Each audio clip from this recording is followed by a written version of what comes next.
Well, it's always an exciting time of year to finally kind of get into game week and get this thing started. I was really pleased with our work that these guys put in during camp the month of August, leading up to this point, playing a quality opponent, a program we got a ton of respect for, and Coach Gundy and what he's been able to do really over a long period of time. And you look at watching their tape, they got some athletes on both sides of the ball and some returning players on both sides of the ball that pose problems. And so it's going to be a great challenge for us that I know our guys are looking forward to. Again, they've been working really hard and feel like we've been practicing well. Just walked off the practice field today, and I thought it was really good today. I think all of you guys got maybe a depth chart and some. I just want to make some updates on that. Starting with Andre Hughes Murray, took a foot injury last week, and so it's a longer-term injury. You won't see him out here. We're not quite ready to say season-ending, but it's a lengthy one. Bradford will not be ready to go. He's been dealing with that foot. Simon Sandberg, knee, a couple of weeks we think, but he will not be going on game one. But again, excited about the group we got healthy. I do think we got some more depth, and we're going to find out a ton about our team on Friday night. So, questions? A couple more depth chart things. I'm assuming the ore on Noah and Teagan is just could be one or two guys. You just Right. They're going to play a bunch, both of them. It does. I mean, that's just sort of an interchangeable type. Yeah, especially the way we do things on offense. We're substituting personnels and different guys are in.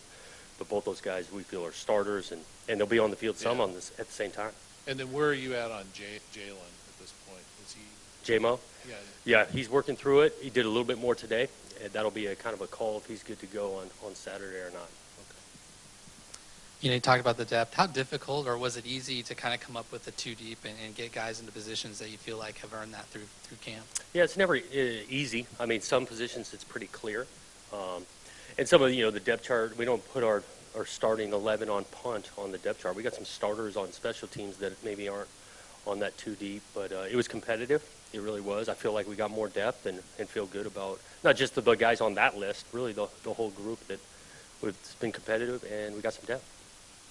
Who are some guys, some starters that you might see on special teams? You'll see some Luke Musgrave. You'll see Riley Sharp out there doing some things. I'm trying to think of the two deep too, and then who's not, but those guys come to mind. Maybe none of the one. I mean, of the ones, any of the ones.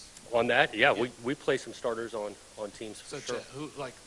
Nate Sean will run down on kickoff. Josiah Irish will be a decent amount. Tyjon Lindsay will be doing some things on teams, not just offense, and not just only returning. So yeah, we got quite a few. Those linebackers are going to be on punt and kickoff. Some of them on kickoff return / punt return. Yeah. And then Jack is the plan with him just as need be in a game in short yardage stuff? Well, I don't want to totally tell you exactly, right. but if you're feeling the need. Yeah, I mean, we feel like he could operate at quarterback, and he's going to contribute on defense and contribute in special teams. Okay, just a couple more depth chart questions. No Caleb Hayes anywhere on the two deep? Still in the mix, yeah. Some of it because we're listing the ore at one side at corner, but he's still in the mix. You might see him out there a little bit. And then it looks like Hamilka is second string. Matt Tago jumped him. Tago and Gums will be the first ones to run out there. You're going to see a bunch of Ham. You're going to see a bunch of McCartan. Really, those four guys are going to rotate a ton throughout the game.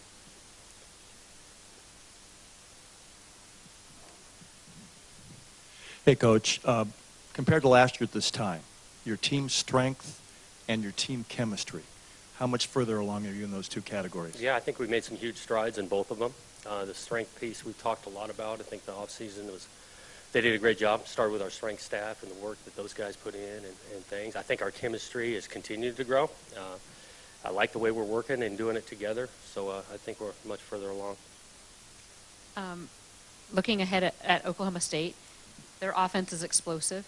How do you feel your defense, and especially the secondary, is ready to handle that? Yeah, it's going to be a great test for them because they do. They're explosive throwing the ball. They get some playmakers that can make things happen back there, and so it's a great challenge. I do feel like, again, back to our preparation, these guys have been working. We like the outfit we're going to put out there, and again, we'll find out a good amount on Friday night.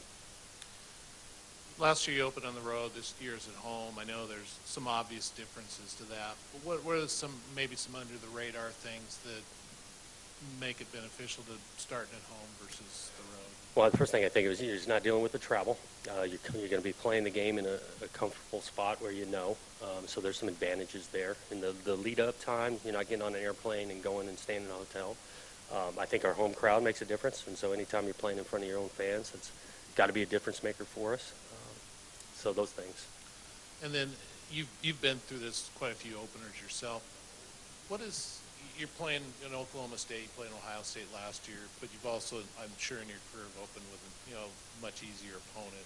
What's the benefit to opening with a fairly tough opponent as opposed to easing your way into the schedule? Yeah, I think there's always excitement. Whoever you're playing, first game, there's always excitement to it. I think there's some added piece of playing a respected program like we're doing. And so I'm into challenges, and we got one week one. I think our guys are the same way. They want to play against a good opponent, and we're definitely getting it. Coach, two guys on your chart here, B.J. Baylor and Champ Flemings. They seem like they've had good summers. Can you talk about them? Yeah, B.J. had an awesome spring ball, and then he did a great job during fall camp. He's earned some playing time, doing some different things, not only on offense, special teams. Champ's always been a hard worker. I think he's taken a step in his game, and we talked about it actually individually receiver-wise, like the detail in his route running, getting to his proper depths, like having some discipline in that. And that's why we feel awesome about putting him out there. I'm sure it's difficult to prepare for that opener anyway because you don't have film of this year and guys in there. But Mike Gundy's not announced a quarterback. Does that change, or how difficult is that for you guys to not know who's going to be there, under center and maybe what they can do with them? Yeah, I think anytime, first games, you don't exactly know what it's going to look like. You got to base off of what it looked like last year, and your research on who they have, and if you don't have tape on them, you look into those guys. We're not making large changes defensively. I know schematics with this quarterback or it's that one. In regards to your offense, last year got a lot of kudos, I guess, for lack of a better word. But the third down conversions, how much have you worked on, getting it to a manageable situation?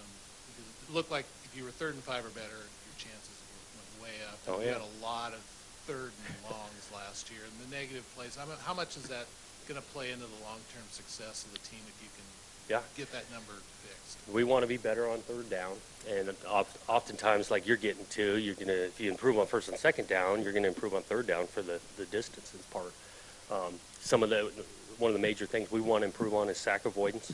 And, again, if you don't take sacks, you're not going to be nearly in those 3rd and extra longs. So it's been a point to improve on the sack piece, and then I know that'll trend into 3rd down. Watching a couple of games last Saturday, they were awfully sloppy games. I know it's tough. Is it just the opener? It looked like opening games, especially it looked like 0-week opening games, Yeah. like even a week earlier. But, you just talk about it. And, again, we've been emphasizing the details of things the last really week and a half because they know the plays that we're going to run. I mean, we're not drawing up brand new stuff at this point, so we're trying to detail that up so we don't play sloppy. Coach, how do you feel about the offensive line and how it's come together during the camp, and particularly at the center position? It's an or you listed out with Nathan and Right. me. We feel good about those guys. Obviously the left side, having some veterans there, but even the right side, I like Clay. He had a really good camp, the way he was going, and then Kipper, athletic on the edge there at right tackle. Both those centers we feel good about, and we're going to kind of let them continue to compete the next couple of days to see. We haven't decided anything on, maybe we'll play them both, but I don't think that's out of the equation. This might be like the million-dollar question, but first game, Oregon State, historically, has sometimes come out slow, even at a home game. I think maybe this might be a bigger year than most to come out and really show Beaver Nation how much more, improved. How do you as a coaching staff keep these guys motivated to really come out and start fast? Yeah, I think we got to prepare well, and then definitely have them fresh leading into the game. We don't talk a ton about what's gone on in the past. It's controlling what we can control, our preparation. I know these guys will be excited, but then it comes to executing early in the game, and it's the first game of the year, controlling our emotions, but playing with some emotions. So I get it. We want to start fast for sure, and I think every coach would say if I had the exact answer to know how we're going to do that, they'd be implemented. But what I do know is our preparation has been great. and we're going to keep on working. Got our chance Friday night. Are you making any changes in terms of coaches being upstairs and being on the field this year? No. Brian and Tibbs will be upstairs. I think it's all the same. Same. Yeah. And then Jordan, is he going to do kickoffs and all the place kicking, or? Yep. Jordan will be the first guy out there for both those. We do have some options though behind him with Jake, and so you might see a sprinkle of some others, but Jordan's going first. Was this a good year? And if yes, then is this the deepest you think you've come into a season as far as injuries goes in fall camp? Yeah, I feel like we're healthier. I mean, you're always going to have a few that are long term. I mean, just the physicality of the game, but I do feel like we're deeper and healthier than we were a year ago. And is this one better than last year? You feel pretty solid about your core running backs because you got some solid guys back there. Yeah, three I do deep. feel good, and we just know him a year better. You know, no one in this room at this point last year knew Jamar was Jamar, and so you feel good. Like you got some depth. AP's coming back for his senior season, and he's practiced well. And we already talked about BJ as well.